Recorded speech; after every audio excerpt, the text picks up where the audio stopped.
17 rejections for being too big. The 18 said you're perfect and took her as his wife. Alarms hit first. Not the blaring kind, but low and guttural, like the station was groaning from inside its bones. Darren looked up just as the lights above him stuttered, blinked out, then came back in pulsing red. A faint vibration hummed beneath his boots. That wasn't normal. Neither was the scent that followed. A hot, algae-drenched stink pushed through recycled air vents at full blast. Perfect, he muttered. 5 minutes from shift end. The floor panels under booth D7 rattled. The outer bulkhead hissed closed behind him. Lock. Deadbolt. System override. Darren's wrist pad lit up in flashing orange. Emergency lockdown protocol. Sector D cause reactor stabilization test. Possible cascade risk stores containment time. 6 to 8 hours. Do not exit. Do not interfere. He stared at it, trying not to sigh too loudly. Cascade risk? He repeated under his breath. Why not throw in radiation while we're at it? Then he smelled it. Something besides the algae stink. Older, metallic.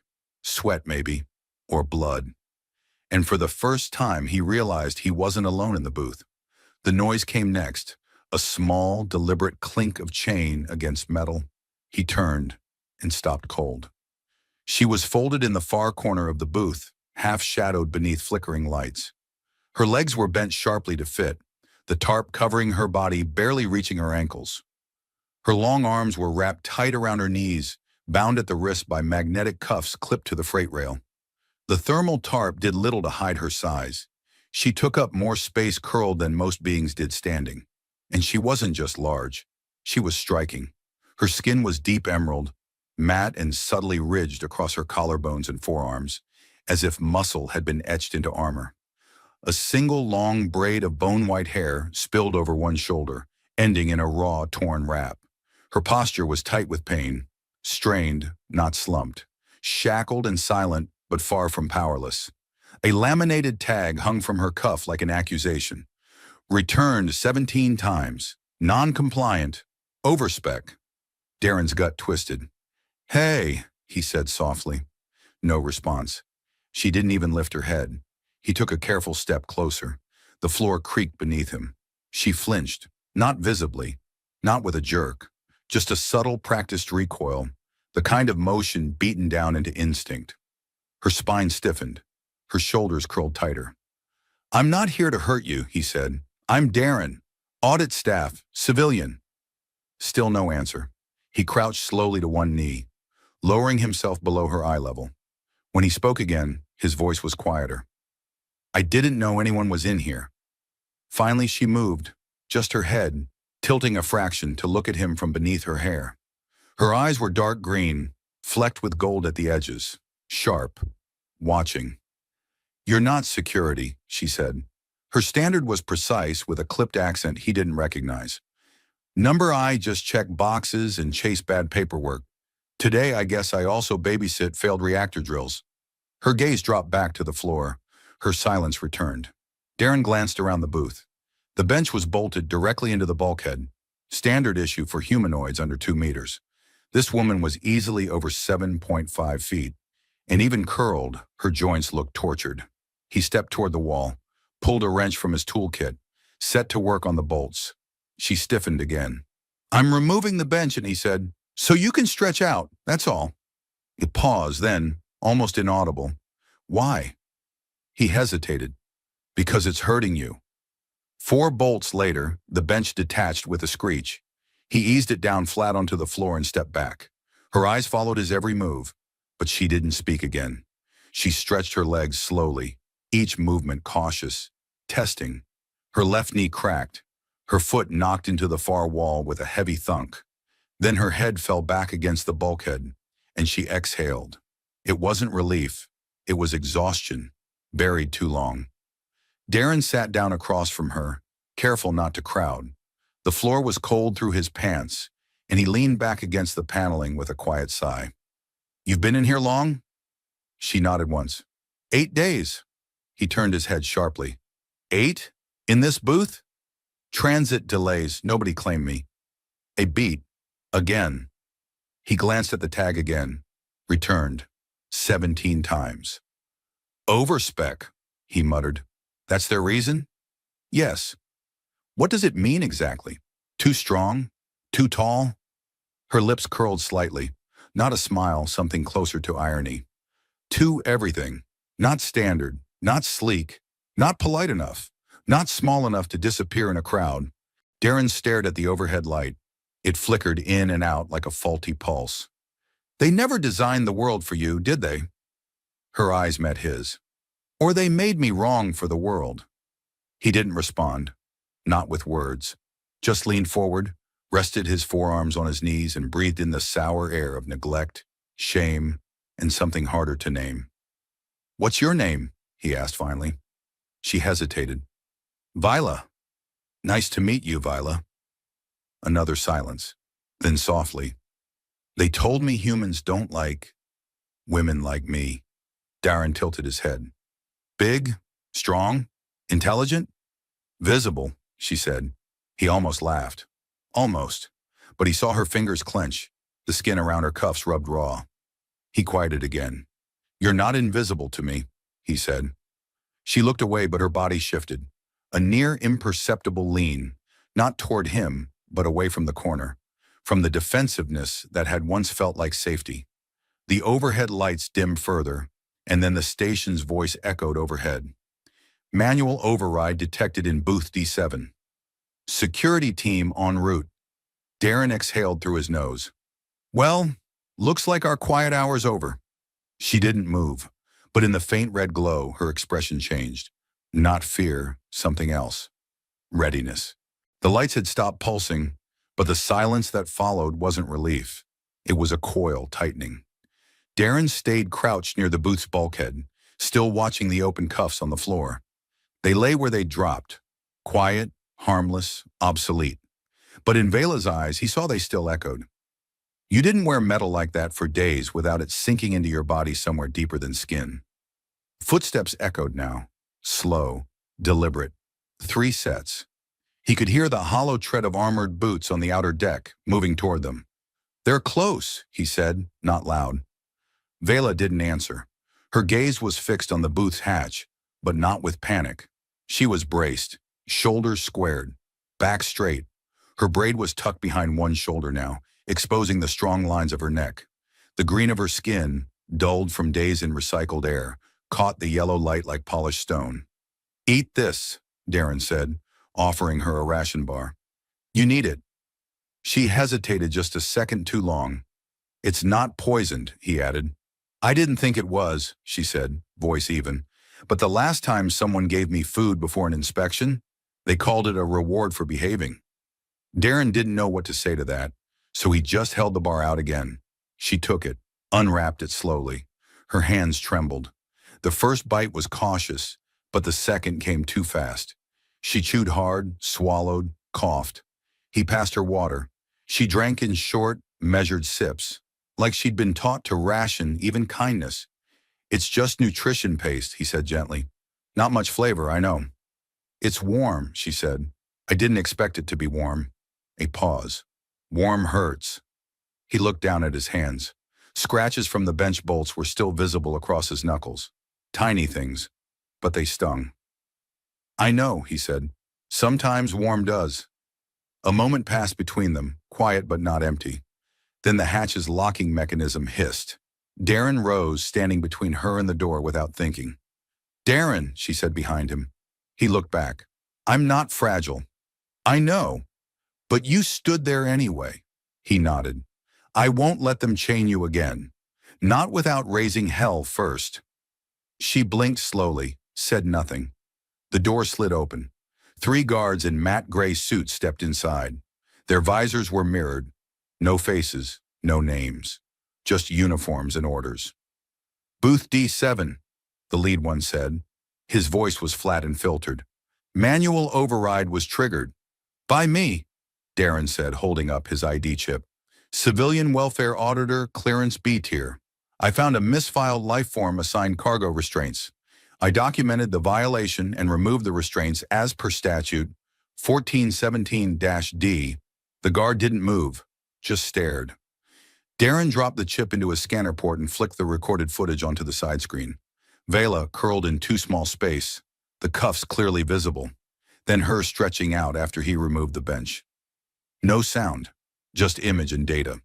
The facts stripped bare. After a moment, the guard's visor tilted toward Vela. "Identification?" he asked. Vela held up her wrist, though the tag was now tucked into her tarp. Her fingers were steady now, not hidden. The second guard stepped forward, scanned her arm, then paused. "Returned 17 times," he read. "Flagged for physical non-compliance. Overspec. No registered claim. Marked for redistribution." Darren took a breath, then said it clearly. "She has a name, Vela, and she's not going anywhere as cargo." The lead guard's head turned sharply. "You're claiming protective custody?"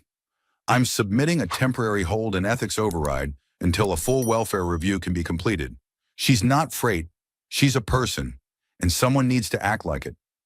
The pause that followed was long enough to feel dangerous.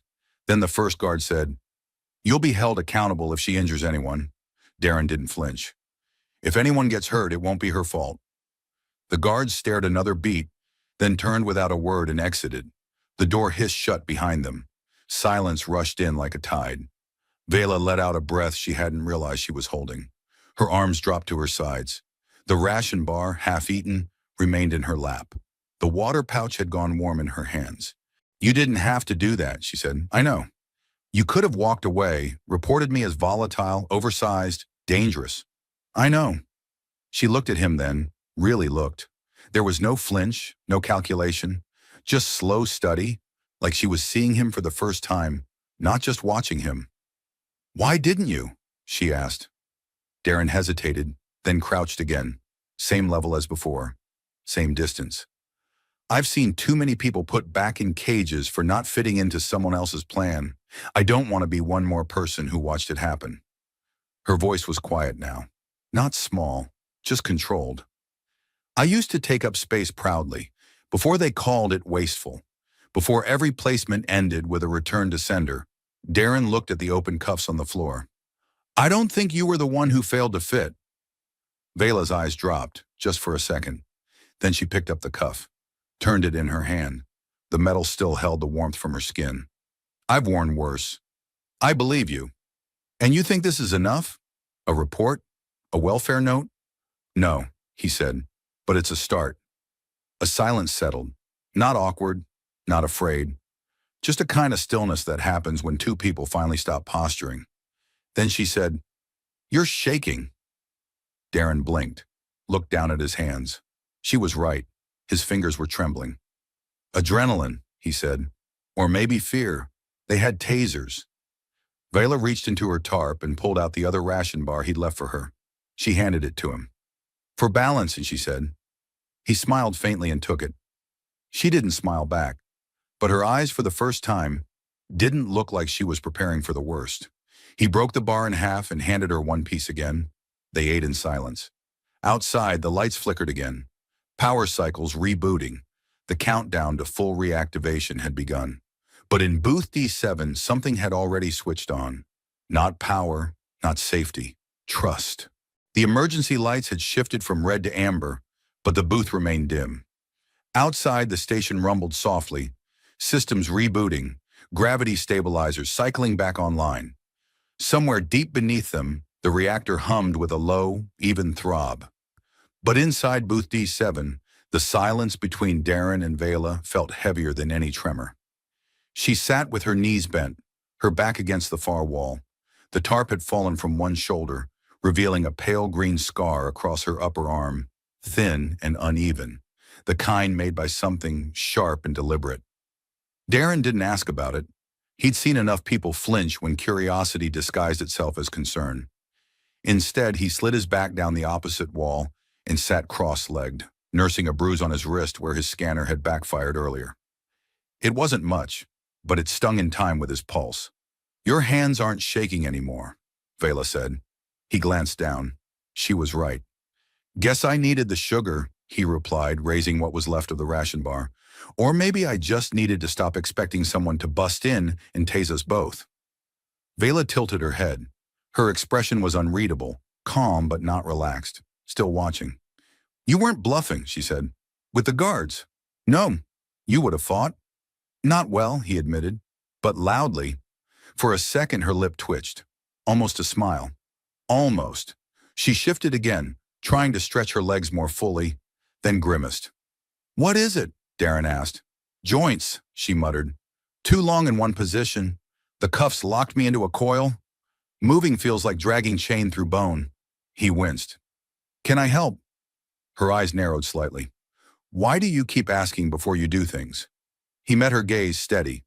Because consent isn't a courtesy. It's the minimum. She didn't reply right away. Then she leaned back against the wall and closed her eyes. The last one asked me to kneel before he even learned my name. Handler? She nodded. He called it protocol, said I made the room feel too small when I stood. Darren rubbed his jaw, unsure what to say. Rage came easy, but words didn't. So he reached into his pack and pulled out a small, heated gel patch. For your knees, he said, holding it out. She opened her eyes. Didn't take it immediately. Just stared at the patch, then at him. You're not like the others. He gave a tired half shrug. I might have been once. Long time ago. You stopped? I got tired of designing things that hurt people and calling it progress. Viola finally took the gel patch and pressed it to her knee. A slow breath escaped her lips. Relief, maybe. Or pain that had finally softened enough to feel like release. The light above them flickered again, then steadied. Power was stabilizing. Systems will reset soon, Darren said. They'll expect us to clear the booth. Where would I go? She asked, not bitter, just blunt. You have a right to request temporary protection status, emergency bond shelter, at least until the next transport cycle. She turned her face away. And then I'm a problem someone else has to fix. He leaned forward, elbows on his knees. You're not a problem. You're a person in a broken system. That's different.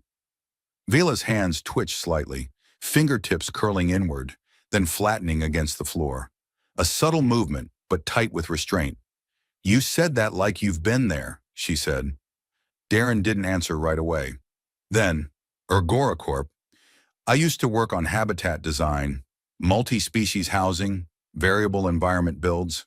I proposed expanded corridor width, vertical clearance increases, gravity-adjustable units. They told me it was cost inefficient. Vela looked at him again. This time her eyes softened. Not with sympathy, but recognition. What did you do? Pushed back, sent a private memo to ethics enforcement. Got fired the next week. Blacklisted. Now I audit freight stations.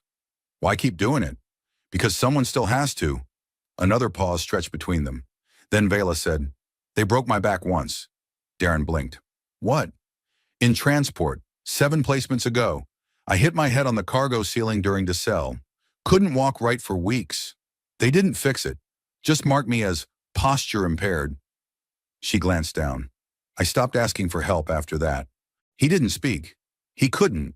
Not without saying something that would either explode or fall flat. So instead, he moved closer, slowly, deliberately, and sat beside her without touching. The distance between them was just enough for breath, not enough for loneliness. After a moment, Viola said, I don't understand why you're still here. You don't have to, but I want to. Her voice cracked slightly on the last word. Just a hair, but it was enough. Darren reached into his pack again and took out a small med strip, a quick heal patch. Cheap but effective. He held it out to her. For the scar, he said, you don't have to take it, just offering. She took it, not with caution, but with care. Thank you. And that was the first time she said it without armor. Outside, another tremor passed, minor, almost imperceptible. But inside, everything had shifted. Trust wasn't loud. It didn't come with declarations. Sometimes it came in the form of sitting quietly beside someone who didn't flinch when you spoke. Sometimes it came in the shape of a hand that offered, but never demanded. In Booth D7, amid the flickering lights and recycled air, something more than silence settled between them. Not comfort, not yet, but permission to hope. The artificial night cycle had begun. Booth D7 dimmed into a deep indigo, lit only by the quiet pulse of system indicators and the ambient glow filtering in through the wall seam. The air had cooled slightly, drier now, as the emergency filtration shifted into maintenance mode. Darren lay on his side, wrapped in his jacket, head pillowed against his folded pack. Across from him, Vela rested with her knees pulled up loosely, one arm cradling the other. Her braids, stark white in the low light, trailed down across her chest, brushing the floor with each breath. Neither of them had spoken in a while, and the silence had taken on a different shape, less guarded, more thoughtful. They were no longer afraid of being overheard. The real noise now came from within. Vela stirred first, not with a stretch, but with a subtle shift of her shoulders, a readjustment of weight. "I haven't slept this close to someone in a long time," she said. Darren didn't answer right away. He waited until her voice stopped hanging in the air like a held breath. "Same," he said. "Too many years with no one around who wasn't either temporary or looking to take something." She turned her head toward him. "Were you always alone?" "Not always," he said quietly. "I had a brother, Caleb, 2 years older. He taught me how to build things from scrap before I knew what torque even meant." "What happened?" "Burned lungs," Darren said. "Faulty valve in a prefab dome on Tarsa 3. The regulator was from a cheaper batch, one I approved. He got stuck inside for 4 minutes too long during a storm." Violet didn't respond, but her head turned fully now, watching him. "They ruled it a non-preventable systems failure," Darren added. "I knew better. I watched the override logs. They cut corners to meet deployment quota. And they kept going after that? Of course. Prophets always do." A pause. "And you?" he asked. "You said you were Venari. You mentioned ceremony." Her posture straightened slightly, but not defensively. "My family was temple blood," she said. "We held the northern voice of first light rituals. My mother danced the renewal path before the lunar tides. My sisters, 6 of them, were chosen for celestial pairing." Darren blinked. "That sounds beautiful." "It was," she said, "until the standardization accords. When the first trade colonies formed, they needed physical efficiency, lighter bodies, shorter limbs, low oxygen metabolism. They said our frames consumed too much atmosphere, that our gait caused strain sensors to trigger false seismic readings. They measured you like machinery. They measured us like problems," she corrected. Her voice wasn't angry, it was clear, clean-edged like cut glass. "I was the tallest in my generation," she said, "the widest across the back and chest. Even my hair was considered inefficient, too much to groom. When the temple was decommissioned, I was offered relocation under the Adaptive Cohabitation Initiative." "They made it sound like a gift," Darren said. "They always do." "And the placements?" 17, she said flatly. "Some wanted exotic ornamentation. Others just wanted control. A few tried to break me with silence. Most used pain. One asked me to sleep in a crawl space so I'd feel more manageable." Darren stared at the ceiling. The vent filters clicked every few seconds like a slow metronome, mocking the passage of time. "And you stayed?" he asked. "At first," she said, "because I thought adaptation meant sacrifice. Then because I thought resistance would get me killed. Eventually, I just stopped thinking. I followed orders. Shrink, comply, smile. Be quiet when you eat." She paused. "Be smaller when you breathe." The silence that followed wasn't empty. It was thick with all the things unsaid over years of suppression. Darren sat up slowly and shifted to face her more directly. He didn't touch her, just closed the space with presence. "You don't have to be small here." Viola's throat moved as she swallowed. Her arms had dropped from her chest to her sides now, palms flat on the floor, grounded. "I don't know what I am without all the shrinking," she whispered. He nodded. "Then maybe it's time to find out." Her eyes flicked toward him, sharply, suddenly, and for a moment he thought he'd gone too far. But instead of pulling back, she leaned slightly forward, her expression unreadable but open. "You really believe that?" she asked. "I do." "Why?" "Because I saw what happened when I didn't stand up. I watched people suffer because I was efficient and quiet and obedient." He hesitated. "And because I think you deserve to be seen for who you actually are." She studied him a long moment, then exhaled. "Do you ever feel like you lost the right to try again?" He didn't answer with words. He moved slowly and deliberately until he was sitting beside her, shoulder just near hers but not quite touching. "Every day," he said, "but I keep trying anyway." She didn't speak, but something shifted. Her weight leaned just enough that their arms brushed. Not an accident, not a mistake. They sat that way for a long while. Neither pushing, neither pulling, just two bodies in the same space. Not shrinking, not apologizing. And when the station lights pulsed softly to signal the next cycle, Vela didn't move away. She stayed. And in the stillness, something began to heal. The lights in transit booth D7 pulsed twice, then shifted from amber to full spectrum white. The lockdown was ending. A synthetic chime echoed through the corridor speakers. System restored. Station functions nominal. Please clear all temporary shelter zones. Vela opened her eyes slowly. Her forehead still tingled where it had touched Darren's the night before. She didn't regret the closeness. But now, with daylight's sharpness crawling back into the station's bones, something coiled inside her, tight, instinctive. She sat up, quietly adjusting the folds of the tarp around her shoulders. Darren was already awake, seated beside the access panel with a frown tightening his brow. His posture was different. Alert, focused, scanning something on his wristpad. "What is it?" she asked. He didn't answer at first, then tilted the screen toward her. Dock registry shows a transport from Loden Prime scheduled to pass through in 2 hours. But the manifest was modified while the lockdown was still in place. Someone added a special transfer cargo tag. He met her eyes. "The code matches yours." Vela's jaw clenched. "So they're still trying to move me." "Quietly," Darren nodded. "And illegally. That manifest was locked during emergency protocol. Only a station administrator or security chief could have forced an edit. Someone's making sure I disappear before this becomes a report." His voice dropped. "They don't want a paper trail of someone like you being released without reassignment." The booth suddenly felt smaller than it had the night before. She stood, her full height filling the space from floor to ceiling, and looked toward the sealed hatch. "They'll come for me before the shuttle arrives."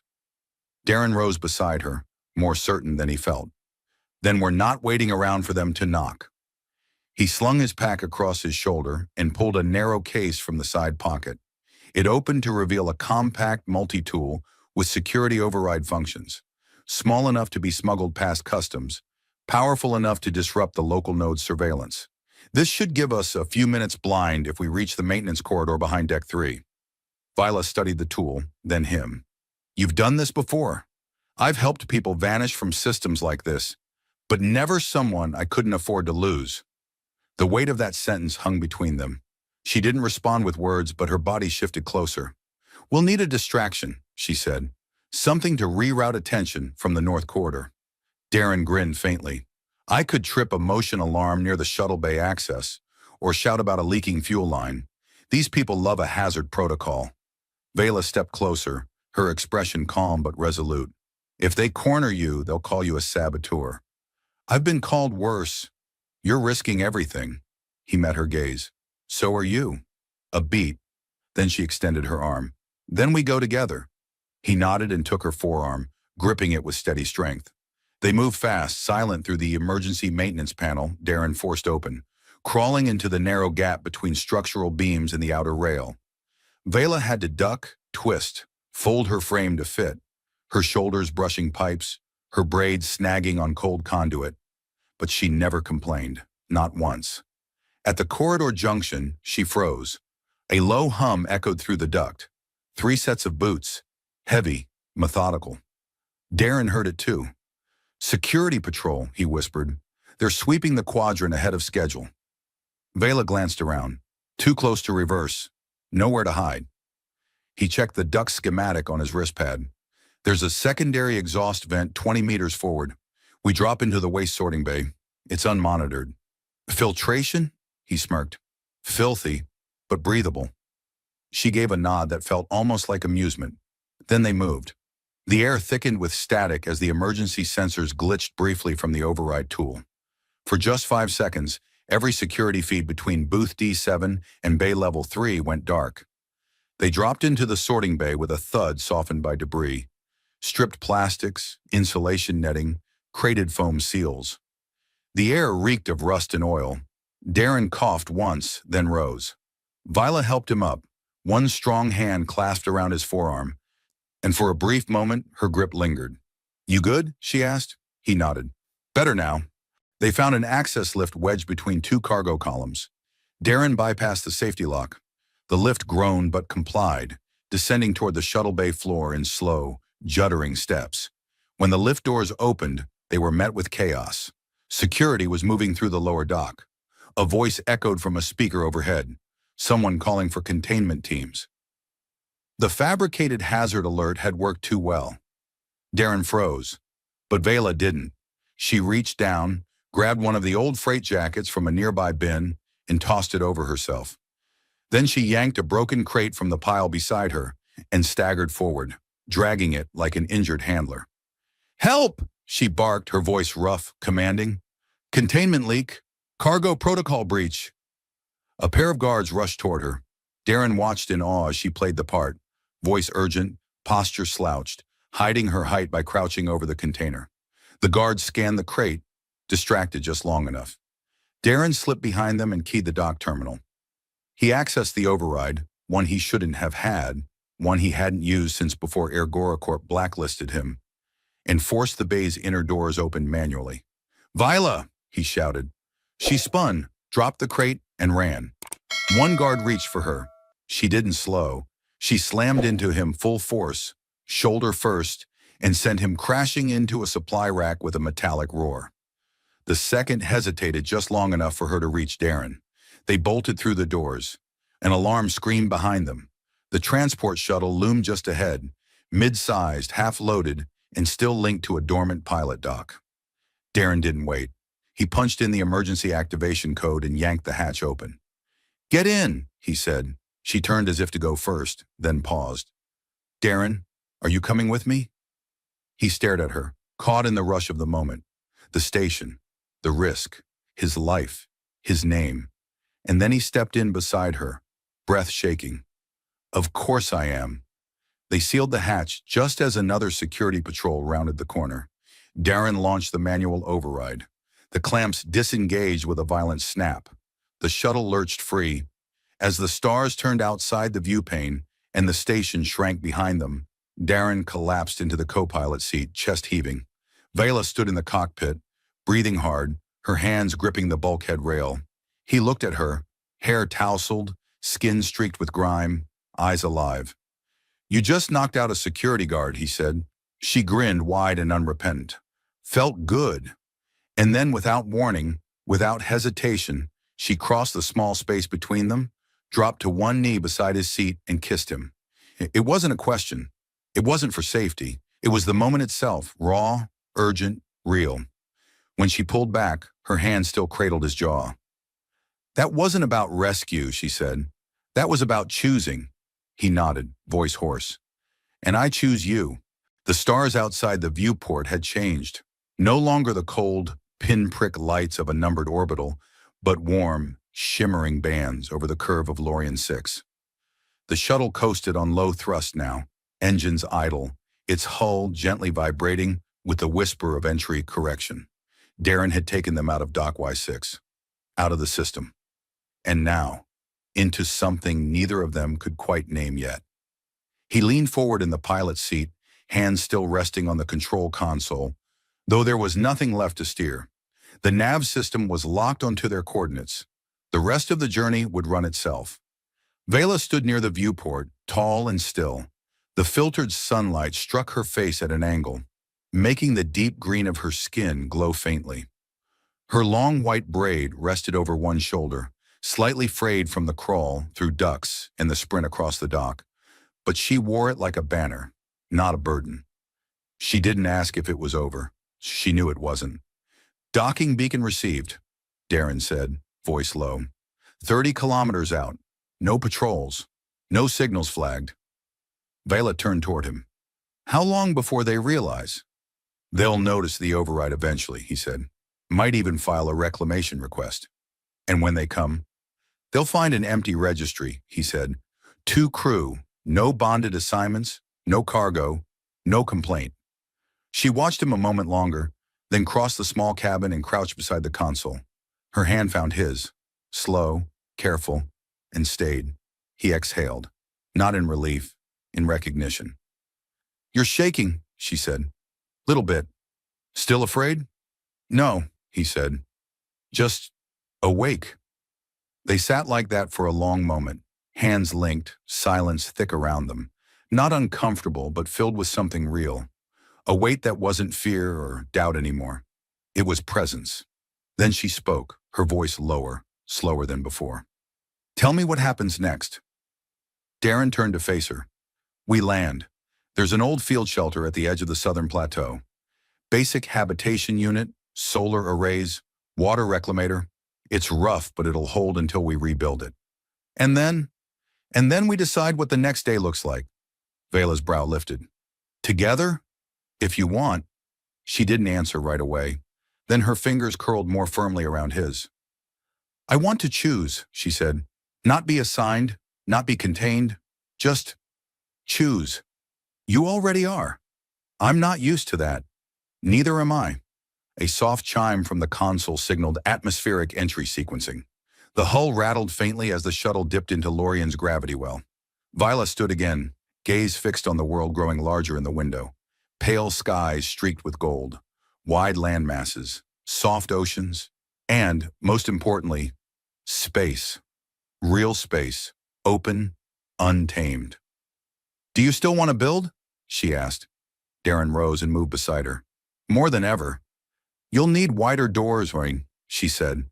He grinned. "Already measured, 4-meter clearances, weight-adjusted flooring. Even the beds will be custom, strong enough to hold both of us."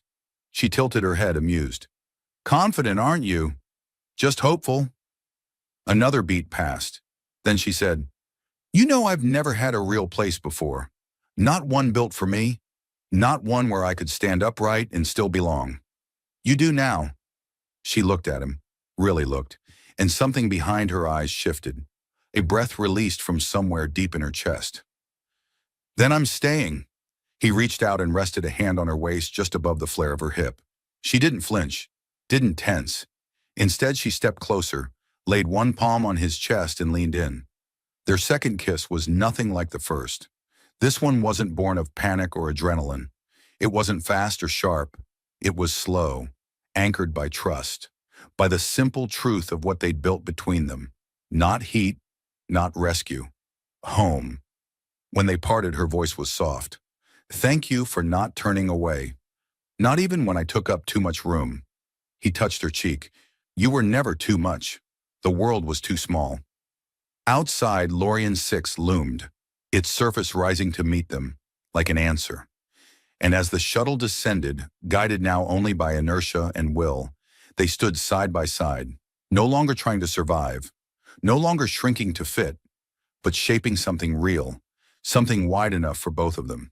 A future they chose, together. The sun rose over Lorien 6 in muted amber, not the sterile light of orbitals or the ghost glow of corridor lamps, but actual morning, slanted and golden, thick with heat and life. It painted long streaks across the cabin walls, filtered through the cracked solar shield above the eastern panel. Viola stood barefoot on the soil-packed floor of the habitat's open platform, arms raised in a long stretch, her braid damp from washing. The air smelled faintly of crushed moss and early blossoms. Her skin, deep green with a shimmer that caught in sunlight, had begun to soften at the edges. No more the dullened shade of a caged being. She was breathing, expanding.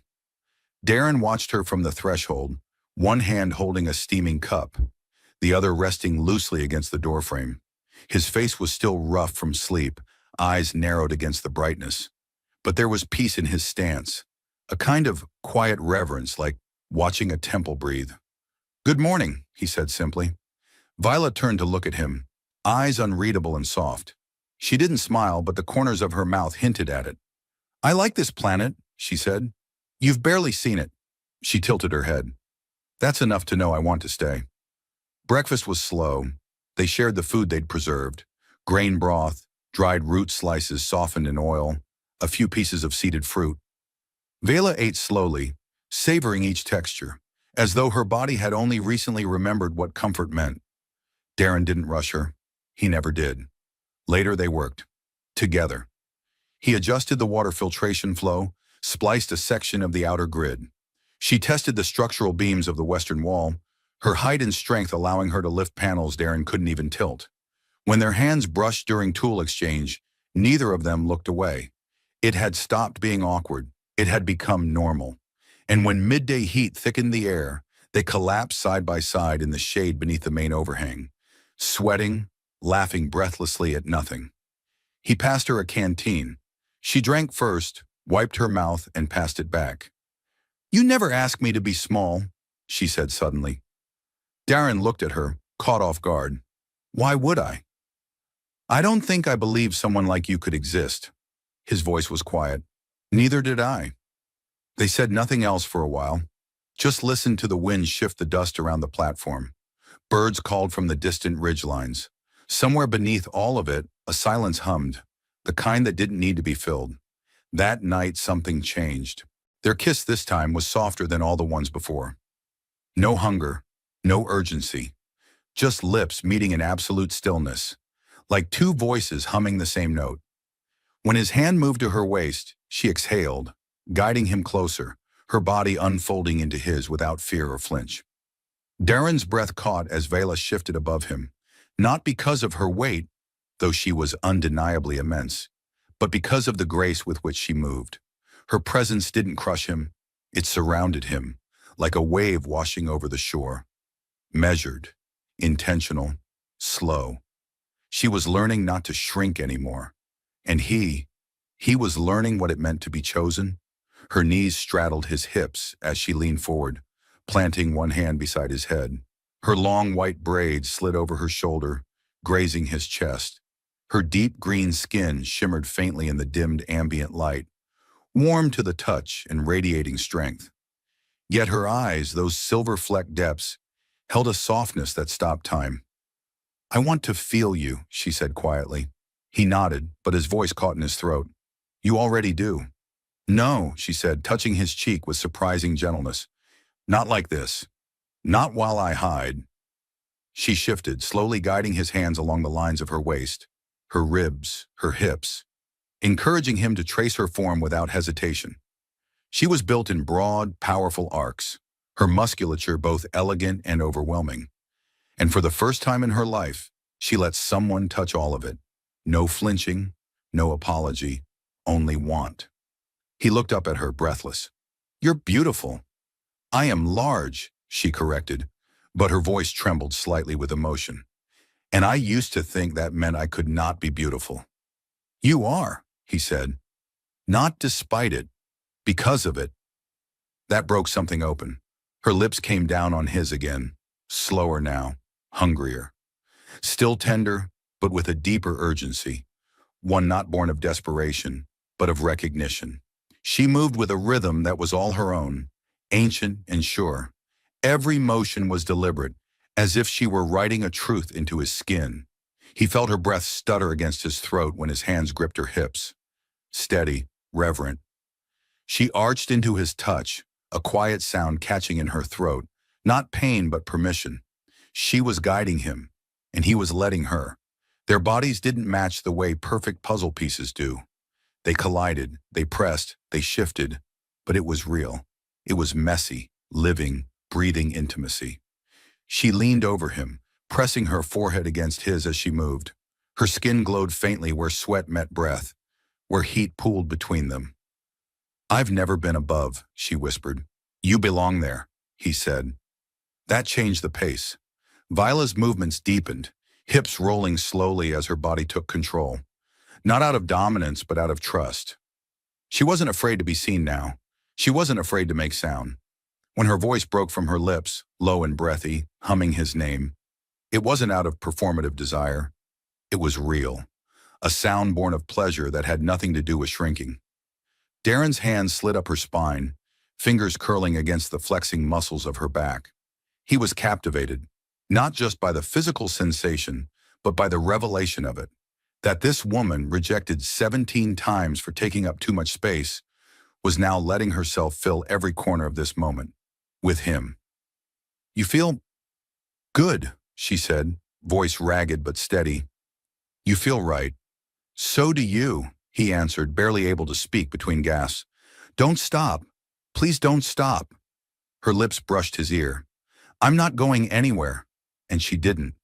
They moved together for what felt like hours, slow, burning, worshipful. No rush, no firework finale.